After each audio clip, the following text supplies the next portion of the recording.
Doctor ఆమెకి ఎలా ఉంది? ఆ అమ్మాయికి వెంటనే బ్లడ్ ట్రాన్స్ఫ్యూజన్ జరగాలి. మాకు తెలిసిన అన్ని బ్లడ్ బ్యాంక్స్ కి ఫోన్ చేసి చూశాం, ఎక్కడా ఆ గ్రూప్ కు చెందిన రక్తం స్టాక్ లేదు.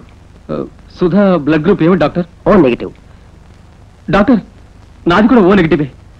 నా ఒంట్లో ప్రవహించే ఆఖరి రక్తం బొట్టు వరకు ఏమన్నా ఇస్తాను. మీరు మాత్రం సుధని కాపాడాలి.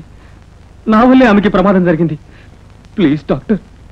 మీ రక్తం ఆ అమ్మాయి రక్తం ఒకే గ్రూప్ కావడం ఆశ్చర్యకరమైన విషయమే. బట్ దురదృష్టం ఏమిటంటే మేం మీ రక్తం తీసుకోకూడదు. ఏం doctor? Don't mistake me Shankar, you are an alcoholic. ఇప్పుడు కూడా మీరు తాగే ఉన్నారు. మెడికల్ సైన్స్ ఒప్పుకోదు.